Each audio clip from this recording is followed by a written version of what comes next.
అందరికీ నమస్కారం. నా పేరు శ్రీనివాస్. మీరు చూస్తున్నారు Srinu social connect YouTube channel. Friends, కరగాల్సిందే కొత్తగా మెరవాల్సిందే.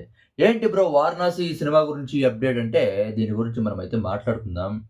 ప్రతి హీరోకి రాజమౌళి సినిమాల్లో హీరోగా చేయాలనే ప్రతి హీరోకి అయితే ఉంటుంది. ఎందుకంటే రాజమౌళి సినిమాలో హీరోగా చేస్తే గ్లోబల్ ఇమేజ్ గ్యారంటీ అని అందరికీ తెలుసు. అవునా కదా? అంటే గ్లోబల్ ఇమేజ్ ఏమో వస్తుంది. కానీ ఆ సినిమా వెనుక హీరోలు పడే కష్టం అంతా ఇంత కాదంట. రాజమౌళి సినిమాలో ఏ హీరో అన్నా పని చేసినాడంటే ఎంత కష్టం ఉంటుందో ఆ హీరోస్‌కి మాత్రమే తెలుసంట. ఇప్పుడు మామూలుగా సినిమాల్లో రాజమౌళి యాక్టర్స్‌ని పిండేస్తారు అనైతే అందరికీ తెలుసు. అవునా కదా? షాట్స్ ఏమన్నా పర్ఫెక్ట్‌గా రాకపోతే చుక్కలు చూపిస్తారంట రాజమౌళి యాక్టర్స్‌కి. చాలా అంటే చాలా డేంజర్‌గా మారిపోతాడంట రాజమౌళి.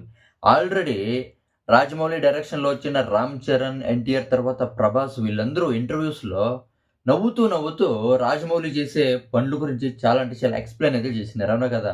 రాజమౌళి ఎంత డేంజర్ అని చెప్పే ప్రయత్నం అయితే చేసినారు. ఇప్పుడు వీళ్ళ పని అయితే అయిపోయింది. ఇప్పుడు ఈ పని మహేష్ బాబు వంతు. ఈ 'వారణాసి' మూవీలో మహేష్ బాబు 5 రోల్స్‌లో అయితే కనిపిస్తాడంట బ్రో. 5 రోల్స్‌లో అయితే కనిపిస్తాడని ఇన్‌సైడ్ అయితే టాక్ అయితే నడుస్తుంది. ఇప్పటివరకు మహేష్ బాబు డబుల్ రోల్సే చేయలేదు బ్రో. అవునా కదా? డబుల్ యాక్షనే చేయలేదు. ఏ సినిమాలో తీసుకున్నా డబుల్ రోల్స్ ఇప్పటి వరకు చేయలేదు. అలాంటిది 5 రోల్స్‌లో మహేష్ బాబు నటిస్తా ఉన్నాడంటే, మహేష్ బాబుని ఎంత కష్టపెడతా ఉంటాడు రాజమౌళి అని నవ్వుతూ ఆడియన్స్ అయితే చర్చించుకుంటా ఉన్నారు.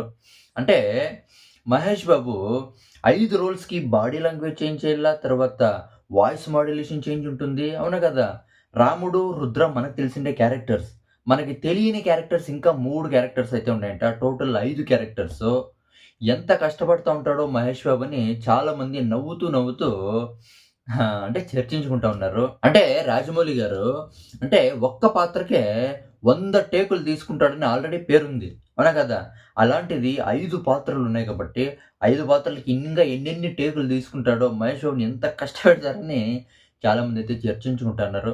అంటే ఊరికే వచ్చేస్తుందా గ్లోబల్ ఇమేజ్. అవునా కదా? ఇలా కష్టపడితేనే ఇలా అంటే చాలా కష్టపడితేనే అంత గ్లోబల్ ఇమేజ్ అయితే దక్కించుకుంటారోళ్ళు. అవునా కదా?